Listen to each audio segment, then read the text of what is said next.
Cik Puan semua, banyak upaya yang dilakukan pemerintah daerah untuk meningkatkan kualitas desa yang ada di kawasan masing-masing. Betul. Dan Puan Mai melalui dinas terkait, yakni Dinas Pemberdayaan Masyarakat dan Desa. Betul, Cik Tuan dan Puan.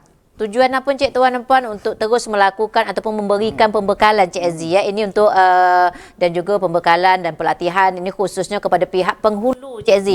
Supaya apa? Gunanya untuk memahami apa saja dan yang menjadi daripada peraturan roda pemerintahan desa. Kalau penghulu tu sama dengan kepala desa, Puan, ya? Itulah Ji.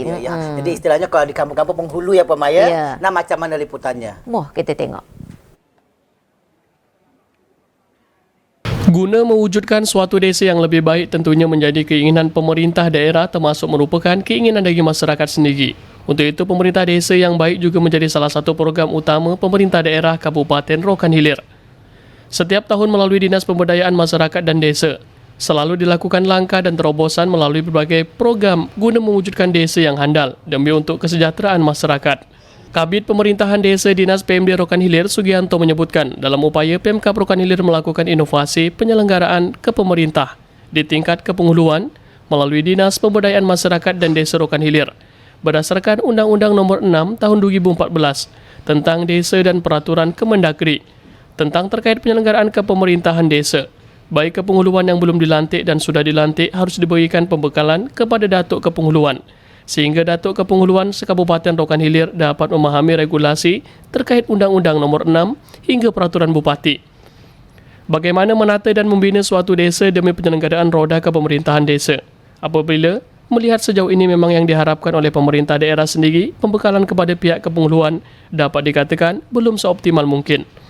Namun hal ini tidak menyurutkan jalannya roda kepemerintahan desa, terutama dalam memberikan pelayanan kepada masyarakat.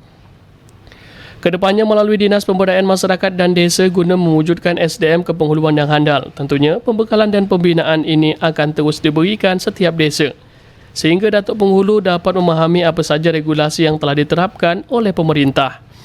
Tidak terlepas kerjasama antara pihak kepenghuluan dan PMD Rokan Hilir terus melakukan koordinasi tentang tata cara teknis bagaimana dalam memberikan pelayanan kepada masyarakat, termasuk koordinasi pemahaman penyelesaian persoalan di tengah-tengah masyarakat. Jadi terkait pembekalan kepala desa, kalau di Rokan Hilir namanya kepenghuluan, kita sebutkan sebagai penghulu, Datuk Penghulu. Dalam upaya penyelenggaraan pemerintahan di kepenghuluan tentunya berdasarkan Undang-Undang Nomor 6 Tahun 2014 tentang desa, juga turunannya ke bawah ada PP 43, ada Permendagri, dan juga Perda terkait penyelenggaraan pemerintahan kepenghuluan. Tentunya bagi kepala desa yang akan melaksanakan pemilihan atau sudah dilaksanakan pemilihan dan sudah dilantik, dikukuhkan, disumpah, tentunya ada pembekalan kepala desa. Pembekalan kepala desa ini agar kepala desa yang sudah dilantik atau datuk-datuk penghulu yang sudah dilantik memahami regulasi terkait dari Undang-Undang 6 sampai juga ke Peraturan Bupati tentang bagaimana menata dan membina kepenghuluan untuk penyelenggaraan roda pemerintahan di kepenghuluan. Dalam memberikan pelayanan kepada masyarakat sendiri bagaimana sejauh ini?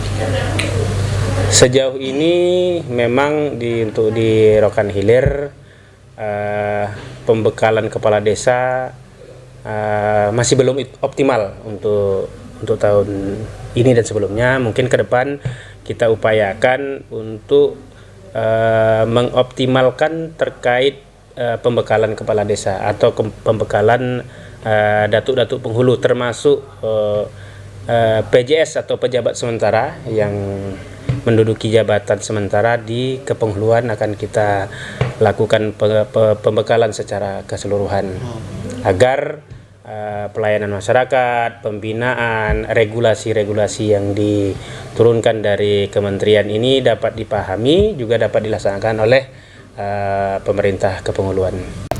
Untuk Kabupaten Rokan Hilir sendiri ada 159 kepenghuluan yang tersebar di 18 kecamatan di Kabupaten Rokan Hilir. Dan saat ini roda kepemerintahan dapat berjalan dengan baik guna membantu Pemkab Rokan Hilir memberikan pelayanan kepada masyarakat. Dari Rokan Hilir, Khairul Mandan Putra Ziko melaporkan.